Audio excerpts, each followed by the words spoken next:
Welcome to Don't Be Caged by Your Age, a podcast devoted to dissolving ageist beliefs and fears and providing pathways for you to repurpose, reimagine, and reinvent your decades of lived experiences. I'm your host, Ande Lyons, celebrating my 67th year of living, and I know you'll find the resources, ideas, and inspiration you need to thrive after 65. Listeners, from touring with all-girl rock bands like Tomboy and Denim and Lace to transitioning into the field of private investigations, our guest, Julee Dennis, is a testament to never letting gender or age stand in the way to pursuing your passion and dreams. Stay tuned for a delicious conversation. Welcome to Don't Be Caged by Your Age, Julee. How you doing? Hi, Andy. I'm so happy to be here. Oh my I'm gosh. doing great. Thank you. Yay. Let listeners know your age and where you're hailing from. I am 66 years old and I live in Austin, Texas. Woot Y'all. woot. Listeners, sidebar here. I've got to tell you, I've known Julee since 2005 when we both had food manufacturing businesses. Yes, And we were sharing our horror stories of what it's like to do a business with a shelf life and a food product with Oh, a shelf boy. life. It was really hard. May they both rest in peace. Right, Julee? Oh, amen, girl. Rest in peace, food companies. Never again. No, God is my witness, never again. So, Julee, before we dive into the fascinating world of private investigations, and that's right, listeners, Julee has a PI firm. Please share a few of your fascinating lived experiences to give us a flavor of where you've been and who you are. And I'm going to be talking to you a lot today, listeners, because Julee, I've known her long enough to know that one little tidbit I'm excited for her to share was when she was a member of an all-girl rock band and actually for 13 years earned a living as a musical talent. Take it away, Julee. Oh, gosh, girl. I have to start by honoring the uniqueness of my parents. My parents were show business people. My dad was a drummer in the Ice Capades. My mother was a skater in the Ice Capades from London. And they met in Atlantic City when my mom stepped foot off I think it was the Queen Mary. Anyway, and my father was waiting for her because he heard that the most beautiful girl in London was coming to Atlantic City to join the show. So that's the background I came from. So I'm very fortunate that I didn't, well, fortunate and unfortunate, I guess, in some ways. I didn't have the typical upbringing of Midwestern kind of values with church and the whole family around and all of that kind of thing in the traditional way, but I did grow up in a small Midwestern town with my very eclectic showbiz parents, which was a whole journey unto itself. So I guess it all started there because both of my parents were entrepreneurs. All of my dad's family, who were all around, they were all entrepreneurs, and all 11 of my cousins are entrepreneurs. So I grew up with this go get what you want, grab the brass ring before it turns rusty and dusty, and don't hesitate at all, which was kind of scary that they taught me that because I decided at 15 I was going to move in with my boyfriend who was not a savory character in their eyes. And so I did that, had two kids by the time I was 21, high school dropout, divorced. And my dad said, I'll never help you if you go down this path. And I sort of said, well, you taught me to go after what I want. So fast forward, the only thing I could really do was play guitar and sing. And so I was living on welfare, standing in the cheese line, which is very embarrassing in my small little town with my wealthy family nearby. So I auditioned for an all-girl band called Tomboy. I actually named the band too. I love that name. I'm not surprised that you named it Tomboy. I love that. I did get in. There were many, many, many girls who auditioned, and Jeff Morris, the manager of the thing, brought on 5 of us, and we didn't know each other. And he just had us start kissing envelopes with lipstick on our lips and said, what are we going to call this all-girl thing? And I said, Tomboy. And he said, great, let's do it. And within 2 weeks, we were playing shows in Omaha and then all over Nebraska, all over Iowa. And I was no longer and never again would be on any kind of public assistance or anything like that. Bravo, Julee. And my parents were astounded. You know, my dad, especially being a musician, was just cheering me on at every turn. And so was my mom. And what Yeah. was it like to be fulfilled through music that way? Like, what was the best experience from all of those years doing that? You know what? It was probably the people. It was Jeff Morris, the manager, and the girls that were in the band with me. And we experienced things like playing till 3 a.m. in Iowa and then leaving and running into a snowstorm and being in a ditch. And we all thought we were going to die. And it was 13 years. Well, it was 3 with Tomboy, and then I left, of course, to start my own because Surprise. that's what I do. And so then with Denim and Lace, my band, we just continued on with that, only bigger. We moved to California. We opened for Steppenwolf. We opened for Foghat. We opened for Three Dog Night. We toured all over. So all of that was really like a chase your dreams kind of thing. I guess the issue with chasing your dreams is someday you have to understand when your efforts far exceed the possibility of your dream coming true. That's right. And you were fulfilled in wonderful ways from that, but it was time Yes. to dive into another adventure and tap into other wonderful aspects of your nature. And I really love what you're saying, which is sometimes, and Seth Godin talks about this in his wonderful book, The Dip, which is quitting sometimes has to happen when your energy and your gifts and your talent need to be used and expressed somewhere else. And it's, as you Yes. said, it's no longer serving this particular dream chasing moment. Right. Right. And that Um, was a tough one for me to let go of because I was taught all my life that you can, quote unquote, you can achieve anything. yeah. Well, I wanted stardom. And eventually I realized, although we came close, that stardom was not going to be in the cards. And then I had to reassess. And I had several careers after that one, but that one was probably the most exciting. Yeah. Uh, And that this one and time, this one. yeah.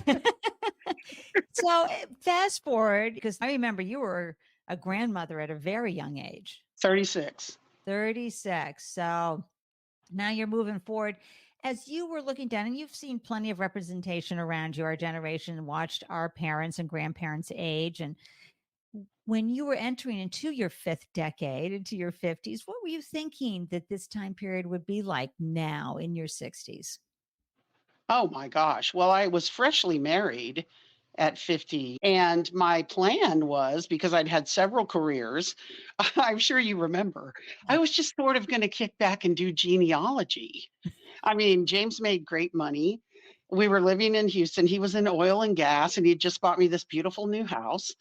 And I was going to just sort of enjoy my plethora of grandchildren and my new house and my dogs. And I was going to do genealogy to figure out where I came from and not really go after another career necessarily.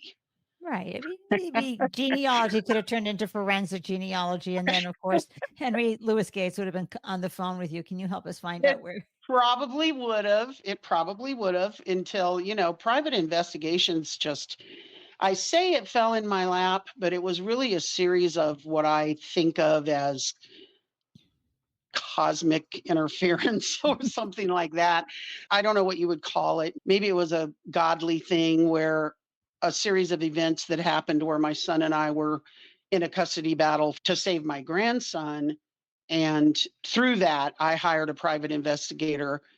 And that private investigator said to me, "You have a natural affinity for this," because I was helping him a little bit. And he said, "You should get your license and come with me." And I'm thinking, what? Say what? And he said, "No, really, you should get your license and we can do some stuff together." And you know me, I didn't hesitate for 5 seconds.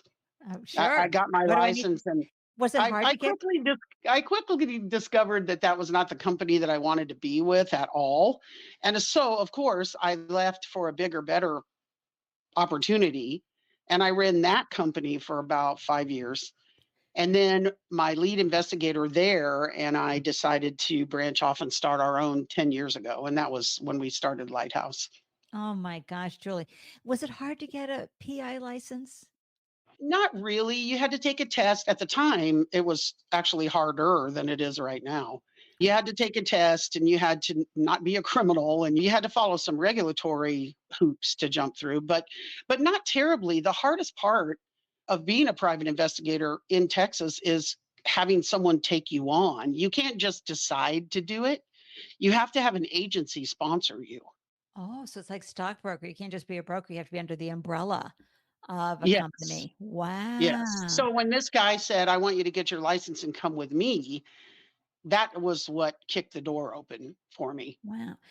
Julie, who was that guy James Garner played that lived on the beach with his trailer? Rockford. That was right. Rockford Yes. Files, right?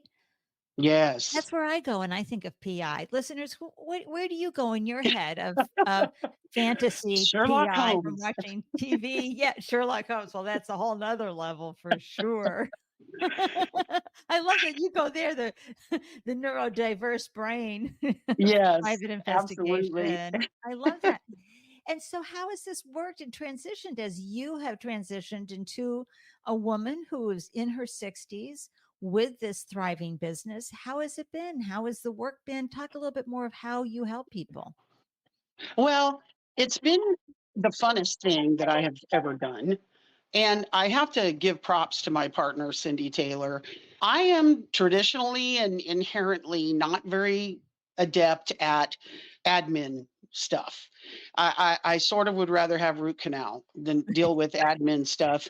And my partner, Cindy, well, she can do everything. So she does a lot of the admin stuff. She's very competent in different types of research. She has a million certifications. She does that part of our business. What I do is I take the phone calls when someone is completely panicked about something that's happening in their life. And what So what I what would I that always something say, typically be, though? Are we talking well, divorce, custody, yes, all of someone it. took all It my can be, money? yes, it can be someone stole my car, someone stole my cat.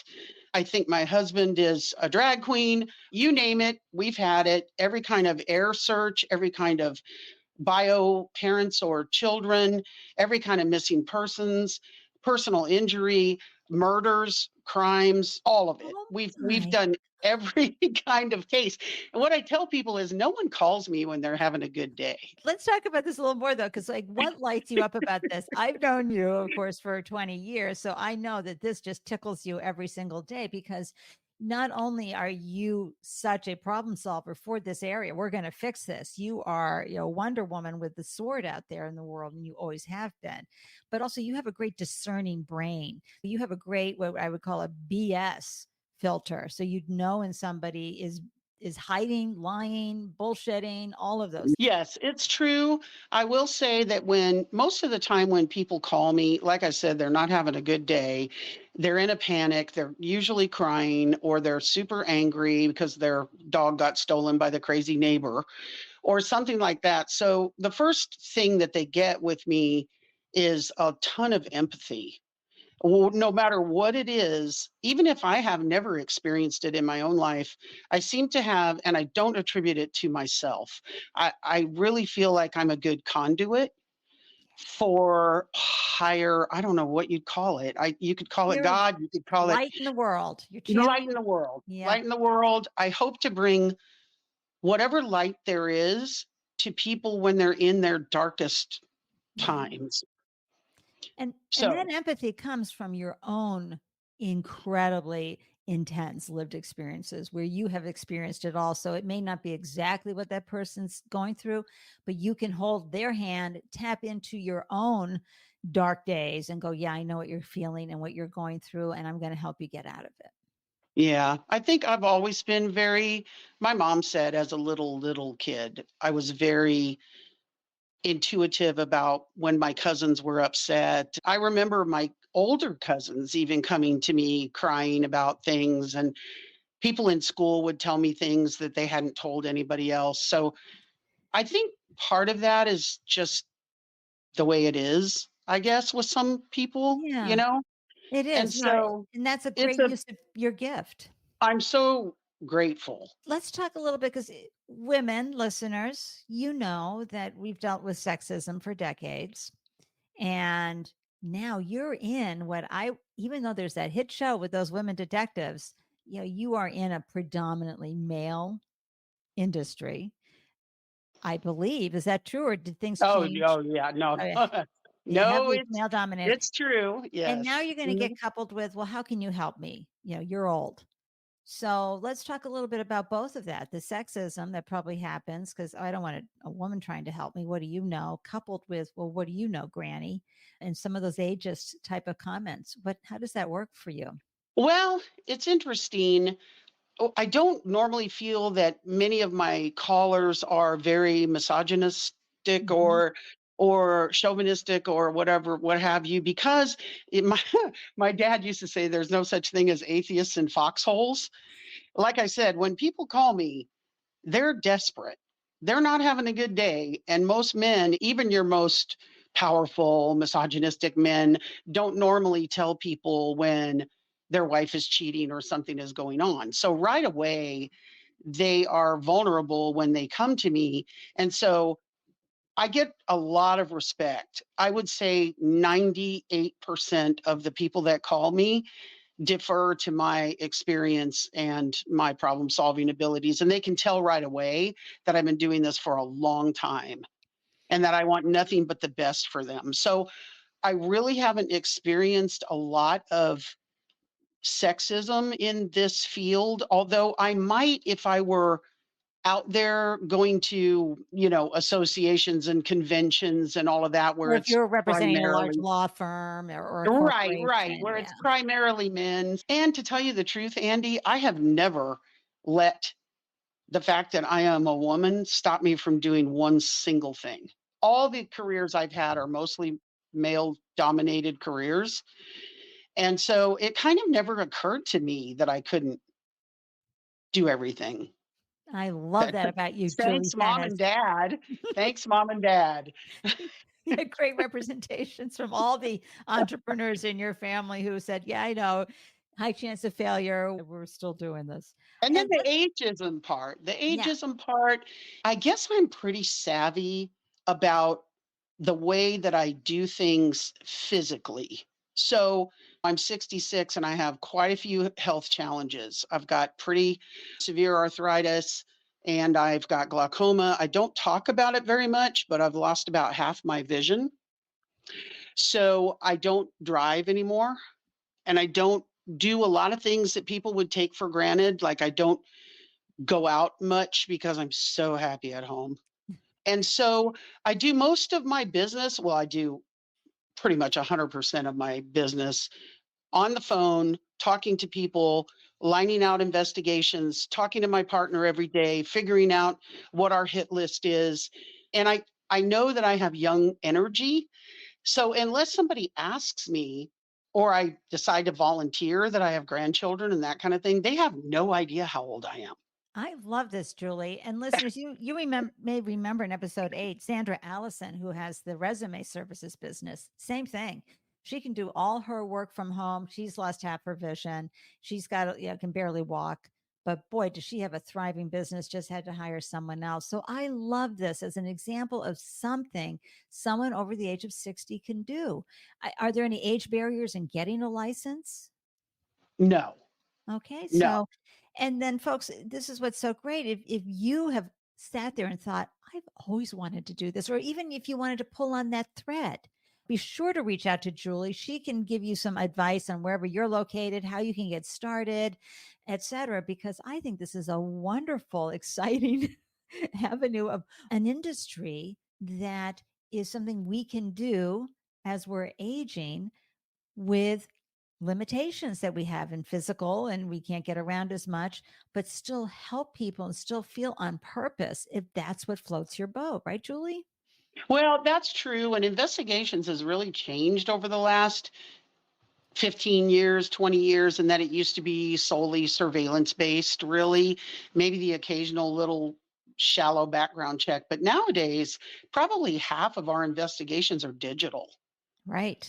So you can do all of that. There's new tools out there every year for us. And so Cindy and I mean, we don't even think about or talk about retiring I because love that. Now, have you what would watched we that? do? I know. Have you watched that new hit movie Tracker? Or Yes. show? So he's got his backup guy who does all the digital footprint things. Yes. And he's Yes. actually Yes. missing two legs, that guy. Yeah, I there's saw so much. that. Yeah, there's Yeah. so much one can do without leaving home and still making those phone calls, asking those probing questions, getting the details, doing the searches. I just love this as an industry. And how old is your partner? Cindy is 63, so she's a Cindy, little bit younger than me, but she's a dynamo. So together, right? we're kind of like, I don't know, peanut butter and jelly or something like that. Together, well, she's strong everywhere, but I will say that she's strong where I'm not as strong. And together, we have for 12, 13 years now worked together every single day since the first day I talked to her. I love that. And yay, Cindy, I'm doing the clappers for you right here as well. That's so great. Let's talk about that. We don't feel ourselves retiring. What does retirement feel like to you, look like to you? And what does actually this renaissance stage that you're in, that's what we're calling the 55 to 80 period. What is that looking like for you? Well, I love the term Renaissance stage. And for me, it's a little different than I thought it would be. I thought I would maybe, career after career after career and push, push, push, push, push. And then we'll maybe do the investigations thing for 10 years. And then maybe James and I would want to go to Mexico or we'd want to travel or we'd want to do all of these things. And I'm finding myself more content with much more simple things at this stage of the game, even though I intend to keep doing what I'm doing with Lighthouse because I love what I do. I Mhm. absolutely love what I do. So I don't see that ending anytime soon, nor would I want it to. But I'm finding that the more spiritual fulfillment that I allow into my heart and soul, the less external excitement that I need. Does that make sense? Double chef's kiss right here, folks. Mwah, mwah. I love that. It's so Yeah. true. I Yeah. feel that way about traveling. I tell Chet all the time, unless I'm getting a beautiful seat on a plane with plenty of room and no shenanigans where I'm not packed in, uh, I have no interest. I love where I live. I love the work I'm doing. I love my surroundings here in Massachusetts. And you're right, the fulfillment is not external, it is internal. And that's the beauty, listeners, of doing the work that where you find what fuels your passion and what lights us up today may be something different in 5 years. We don't know, but it's worth doing the work. And I highly recommend and suggest you read the book, Don't Retire, Rewire, because it has the exercises in there that can help you find out what drives you, and absolutely use a coach so you can find and have someone sort of force you to do that inner work to find out.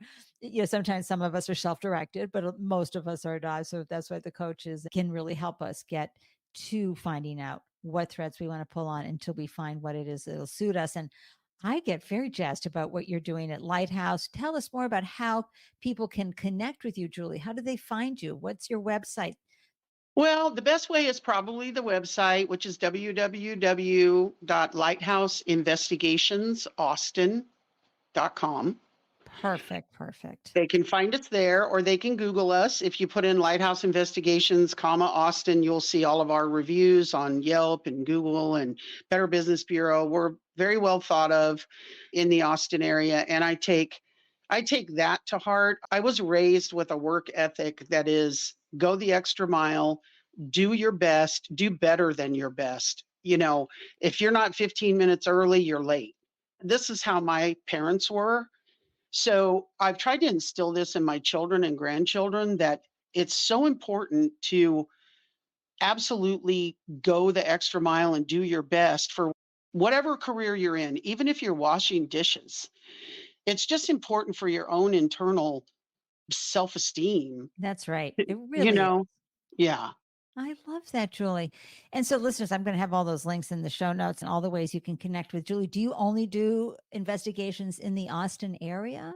We do all of Texas. All of We Texas. do all of Texas. And we also do, if someone heard this podcast and they Mhm. thought, oh, I like her, I need to look into my long lost family and I don't even know where they are, or something like that. We can do nationwide Great. digital investigations like that.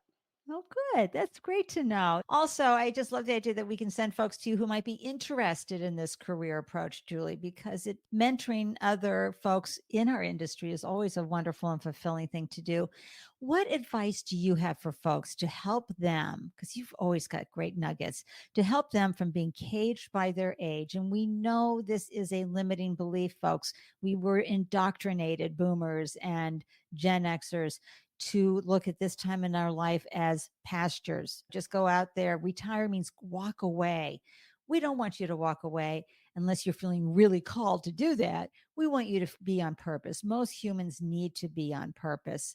And so, Julie, what advice do you have for folks? I think finding meaning, and everyone's quote unquote meaning is different, but I think finding meaning in your day, in your life, whatever that looks like. For me, it's helping crying people solve the most insurmountable issues and getting them from point A to point B, whether it's my kids and grandkids, whether it's my neighbor who just lost her husband, whatever it is, that's why I was put on this earth. And that's what helps me feel fulfilled. So I think some people it's whittling a flute, some people it's fishing. I think those moments where we can stop and be still enough to feel gratitude for me is the whole thing. It's the whole thing. And you can't really feel much gratitude if you're worrying about the future or you're thinking about the past or you're caught up in gotta do, gotta do, gotta do, Right. you know? So I think getting to gratitude for me is the same thing as prayer. It's the same thing as connecting with source or the oneness or love Right. or God or whatever you want to call it. Right. I think gratitude is the path for almost every human. It's so true. I end every day thankful even for my bed. Yes. I do love my mattress. Just feeling for the simple things. And listeners, Yes. let us know what you think. I want to know, listeners, what you think about, well, PI, private investigations. That would you ever consider that as a profession? I want to know what you think about Julie's lived experiences. You know where to find us. And also think about, how do you feel about gratitude? I want to know. And you can do it so many different ways. You can find us certainly on Instagram, TikTok, Don't Be Caged by Your Age, LinkedIn, and you can put down some comments there. You go to the website, there's a little mic on the website for Don't Be Caged by Your Age. You can tap that and leave me a message. Very simple. And of course, you can leave a message as well, or a comment on the website. So I just love to know how listeners, what you're thinking about, because Julie, so often many folks and listeners have been in a role for so many decades, and we get caught up with our identity. Our self-worth Yes. is part of that role, whether it was you were an amazing mother or an attorney or lunch lady, whatever it is that you were, part of that was part of your identity. And all of a sudden, it's very normal, listeners, to have a transition period that leaves you maybe a little sad or depressed and confused, because now what do you do? And you've got these ageist beliefs that have been indoctrinated in you over the years, that we don't want to see you, you're invisible now, you're old, we don't care. And society certainly helps validate that with everything Hmm. between the movies and corporations telling you you're not worth anything to them anymore. So we want to know, like, we're here together to help each other rise up. And so let us know what you think. Let us know how you're feeling. Julie, any last thoughts before I wrap up this delicious conversation with one of my favorite people on the planet? Well, I think when we talk about feeling lost because your identity is no longer kind of what it was, for me anyway, if I can get outside of myself and help someone, there's always something you can do, even if it were just talking to another even more elderly person that's lonely on the phone, Right. even if it's swinging by the nursing home with some flowers or something, or seeing if there are any kids in the neighborhood that or around at schools or whatever that don't have grandparents. There's just so many things that we can do to feel like we're important. We have a legacy. We have a reason that we're here. And it really comes down, in my mind, so much to connecting and kindness. It sure does. 110%. Staying connected, which is why so many people in our Gen X generations are looking at retirement with a lot of apprehension and anxiety because they don't want to lose those connections, but they can't figure out what am I going to do during this time period. So Yeah. that's why Don't Be Caged by Your Age is here, folks. Be sure to share the podcast with folks who also might be going through that time trying to figure out what they want to do next and are exploring and trying to discover. Or even if you have someone that you know is feeling kind of sad and not sure or depressed about where they are now because they're over 60 and they're feeling like they're no longer valid or worthy or important. You are, they are. Send them over to the podcast. I have tons of resources. The newsletter always has great resources for helping folks either come up with some ideas and some examples, some representations, or books where you can take yourself through different exercises, or coaches out there that can help you during this transition time. Julee Dennis, how much do I love you? So much. Thank you, honey. I'm Same. Love you long time. I know. I'm so grateful that you joined me on the show. And listeners, you know, every show I end with this to remind you, and Julee talked about this beautifully. You have so much to give. Find out what that is. Find out what is Yes. meaning. Do that tough inner work. And don't let those internalized ageist beliefs prevent you from pursuing new dreams and new opportunities. Okay. Until next time, I'm wishing you a delicious day everywhere you go. Cheers from Boston and cheers from Austin. Right, Julee? That's right, Ande. Thank you so much. Listeners, I'm so grateful you carved out time to tune in and grab the gems from this delicious conversation. Be sure to hop on over to Don't Be Caged by Your Age on LinkedIn or Instagram to share your thoughts about ageism and unretirement. Because in this space, your age doesn't define you, it refines you. If you are inspired by a story you hear, it would mean the world to me if you would subscribe, share, rate, and review the podcast. To receive an alert whenever a new show is posted, please join the Don't Be Caged by Your Age newsletter. Every month, you'll receive links to the podcast and helpful resources for creating possibilities for your unretirement days. Thank you for tuning in. I am so excited to hear how you found ways to thrive after 65. Waving from Boston, cheers.